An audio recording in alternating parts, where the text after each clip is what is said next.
Hi everyone, it's your boy Zach, and this is my review of Star Trek V: The Final Frontier. So I've been working my way through the Star Trek movies, except for I skipped four for a couple reasons. Number one, I kind of saw most of it on cable TV a couple weeks ago, and it was just kind of like, meh. And number two, it's not for free on Amazon Prime, so I feel like a rental of a digital movie should be like 99 cents. So whenever they're like 3.99 or more, I get angry. Sometimes they just like you can't even rent it; you just have to buy it. Uh, but anyway, so Star Trek Five is the one that everyone says is just. I mean, there's this whole cliche. It's like the even number ones are good and the odd number ones are bad. But Star Trek One has a lot of good points. Star Trek Three is very solid. Star Trek Five is pretty bad. It's pretty bad. In fact, when you're coming up with video titles, oh, I'll try this, and it's embarrassing. It's just embarrassing. Which is not to say the entire movie is terrible. So, I'm old enough to have remembered when the trailers were coming out, and I hated the trailers, and then the movie came out, and I just found it absolutely miserable. It was 1989. You had Batman, you had Indiana Jones and Last Crusade, you had Ghostbusters 2, and then you had Star Trek Five, and Star Trek had basically become a total joke by this time. Back in the '80s when it was real cheesy times, people doing what would they everyone do? Ronald Reagan impersonations. You'd have Clint Eastwood impersonations, and then people would do William Shatner impersonations, and they're all basically the same. And the weird thing is, rewatching Star Trek One, Two, Three, William Shatner does not act the way that Shatner impersonators impersonate him as acting. But in Five, he does. Like, Five is just, I would call it like a good hearted mess. So, as always with Star Trek, there's a whole bunch of behind the scenes lore and all this type of stuff. So, I guess, like, in season one, uh, Shatner, he was the star, but I didn't realize that Spock was like a hit straight out of the gate. So they renegotiated his contract and they did this favored nation things. And it basically said whenever one person gets a raise or a perk, the other person gets it. So Nimoy got to direct two and three. So it looks like, Shatner said, hey, favored nation, I get to direct four.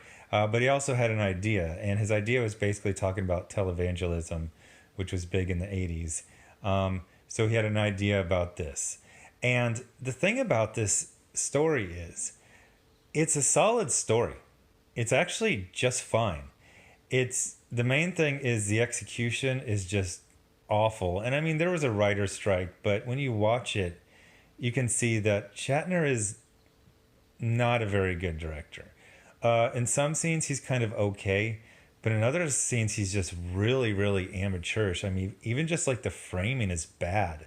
There's this one scene where he's talking to another admiral on a view screen, and it's like the balance is off. Half the scene is just his back. There's even this other scene where it's got a lot of depth of field, and you're supposed to concentrate on something in the background, but in the foreground, some guy is in a chair, just some extra is in a chair, and he's rotating to look at what people are saying, and then like you just get this like man spreading crotch shot. And you're like, what is this? Like nobody who thought that was a good shot. But so the idea is that there's this guy called Cybok, and he's the half brother of Spock that Spock never mentioned. Now that actually kind of works because Spock keeps things pretty close to the vest, and he's a Vulcan, so he wouldn't tell you about his brother unless it was germane.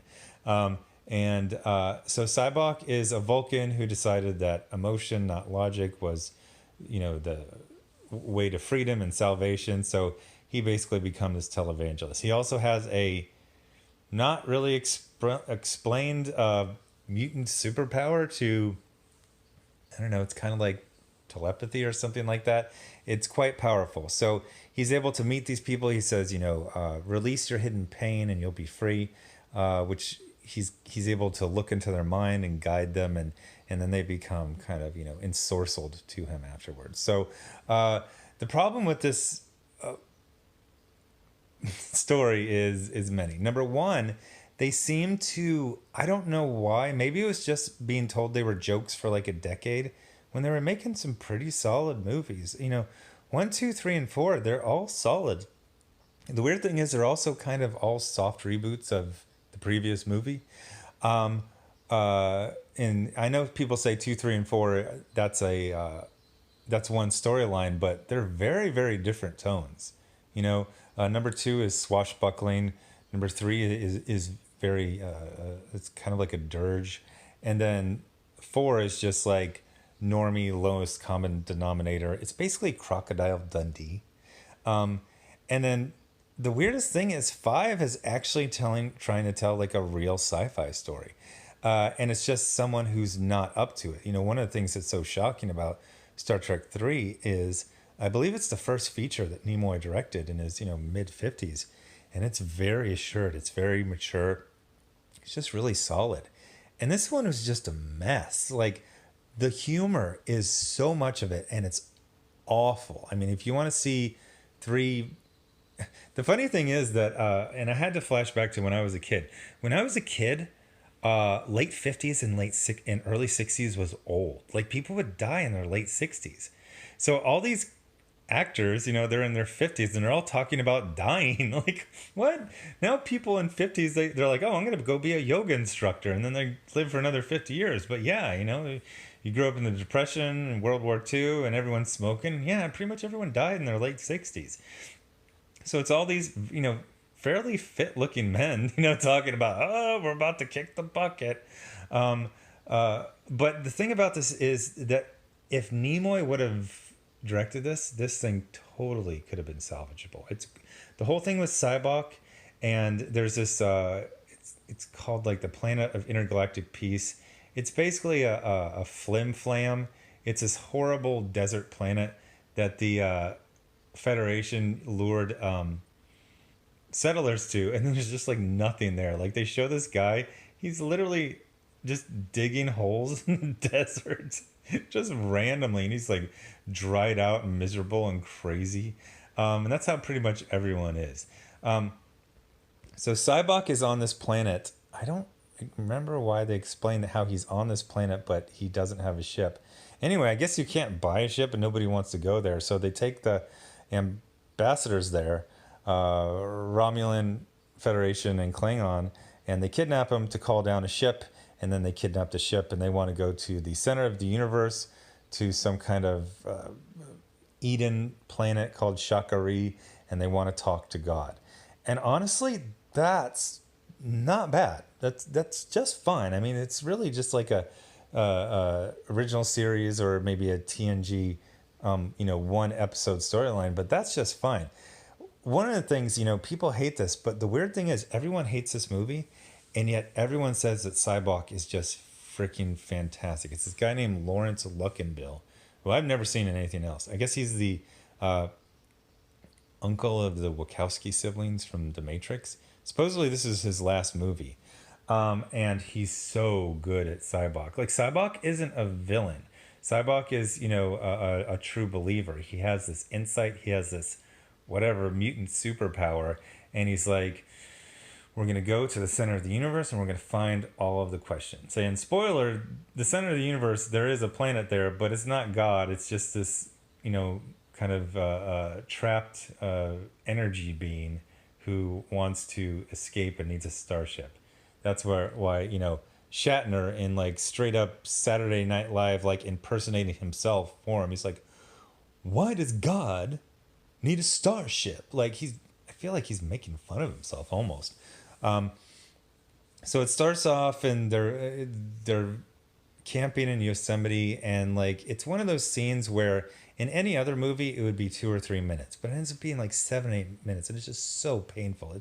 It's two stuntmen wearing Shatner's toupee, and he's pretending to climb Yosemite. But then when they actually show, Shatner, he's on this obviously like shiny, varnished, fiberglass, prop set, and it's just embarrassing. And there's like, oh, there's oh, Leonard Nimoy has like jet boots that are obviously skiing boots that are it's just everything's so cheap. This is a return to the original series. One of the reasons I never liked the original series is because it looked like a wooden painted set. It's like, is this a wooden spaceship? At least in a one it's actually metal. But it's just like everything is so cheap. At one point, they're in this access tunnel that is supposed to go through, I think, the saucer section, or I don't know, but it goes up to like floor 73. And I'm like, I'm not the biggest Star Trek fan, but I'm pretty sure there's been no version of the Enterprise that has been 73 levels tall. And they're like going up, and it's like something out of the Adam West Batman. Like they're climbing up it, but they're climbing up like one level at a time. So they just keep changing the sign in the back of them. It's very obvious they just keep starting over. It's like, oh gosh. So just saying like, Star Trek Five is really bad. It is bad, but like I said, the antagonist, the villain, is awesome. The plot is just fine. And there's actually a scene about an hour in that is heartbreaking and really, really well acted. So we've seen Cybok do his ensorceling power, and it looks like he just does it instantaneously. He just says, release your pain and you'll be free. And then they're like, I'm free. You're like, okay, so we put the whammy on them. But then we actually get to see at one point him try to put the whammy on Spock and Bones.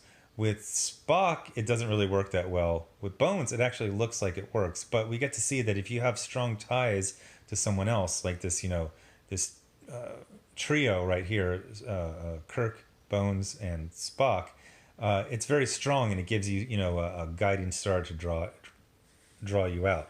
But we get to see, Bones, and we get to see him. I forgot about this. He euthanizes his father. So his father, they either did the best old age makeup ever, or they got an ancient guy to play the actor. And Bones is pretty old himself. I mean, he's like 60 something, but it's like 1980s 60 was like 100 in current year. Like people were just old as hell. And so his father's dying, and he euthanizes him, and he's very broken up. And then you found out that they actually found the cure for that disease like a year later. And there's this great scene where he's like, did you do it for him? You or him? Did you do it for yourself? He's like, or no, he says, did you do it for him? And he's like, and DeForest Kelly does a fantastic performance. He's just like, yes, no, yes, I don't know. Like, I wanted him to have some dignity. He didn't have it anymore. And it's really well acted. And even though I said Shatner is not a good director, like when it comes to picking compositions, and I think he let people vamp too much. He definitely let the awful comedy go on way too long. But that scene is I would put that above. Everyone always brings up the Spock dying in the radiation chamber in Star Trek 2 as like the best acting in all those movies. I would put DeForest Kelly, that scene, him and Cybok, that is the best acted scene ever. And then it goes back to just like cheap Star Trek. The little secret with the Star Trek movies in the 80s and 90s, why they had them basically every 2 or 3 years, is because they were dependable, they were predictable. You could predict the box office, and they were cheap. Even Star Trek V, which massively underperformed, was still profitable. So at the end, you just get this awful special effects, this entity. It's like, it's embarrassing. It's really, really embarrassing. But I can't hate it. It was made with the best of intentions by someone who is not really that great of a director. He's good at like the heartfelt scenes. Oh, there's another scene, a really good scene. I think it's the same connected scene with McCoy's been temporarily ensorcelled, and he basically says, like, he's saying to Kirk, hey, this works. It'll take away your pain. And in a really, really good performance. Shatner is like, he's like, I need my pain. That's what makes me who I am, and it's really really good. So it's almost worth it just to watch this very uneven movie just for that scene, which is just fantastic. Besides that, like I know some things. I know the effects were bad because ILM, which had done the effects for the other movies, was they were busy with Ghostbusters 2 and Indiana Jones, so they were all booked up, and so they're just at one point they have that Klingon bird of prey, that awesome model that they've had since the second movie, I believe, and it's in a shot with the Enterprise, except for the Enterprise is just a photograph. It looks like it's not even the two models together in the same shot. For whatever insane reason, they have the actual model, rotating and, moving, although it's really the camera moving. And then they have the Enterprise, and it's a photo that just kind of rotates. Like you grabbed it in Photoshop. Obviously, they didn't have Photoshop in 1989.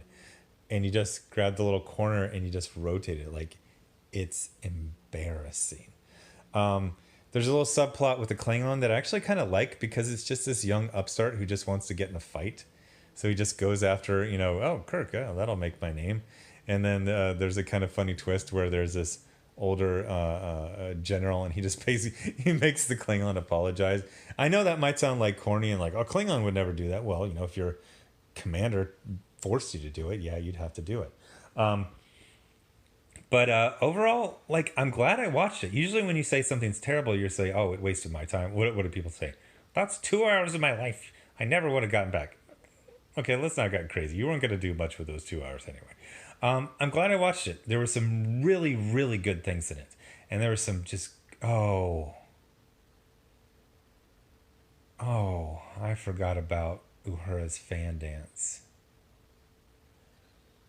I'm going to let that one slide because apparently Nichelle Nichols is having some real serious health problems. Uh, it's it's just it's worse than you remember, and it's worse than how people describe it. Oh, and Scotty bumps his head because he's a silly baby and he falls down. Oh gosh, yeah, yeah. There's some really bad. Some of the worst. I would say the worst stuff in the six, original cast movies is in this movie, and some of the best as well. So I actually would say go check it out. Especially, I avoided Star Trek 3. I said I hated it as a kid, and then everyone's like, I hated it as a kid too, and it really holds up if you watch it as an adult. That was absolutely true. If you're a Star Trek fan and you've been avoiding this one, or you never saw it, or you haven't seen it in decades, I would definitely say, yeah, go check it out. So anyway, thanks for watching, and the next the next thing I'm gonna do for this is they got that Good Omens TV show. It's a Neil Gaiman, I guess it's a novel of his or something. That's on Amazon Prime. It debuts tomorrow, so I'm gonna do the first episode of that tomorrow. I got other things, but I'm not gonna do like I started to watch Black Rain with Michael Douglas, and I was like, I don't like this. I'm not gonna finish it, but there's some stuff I'm gonna watch and just not do a video on. I'm gonna watch Black Hat again. Anyway, thanks for watching. Bye.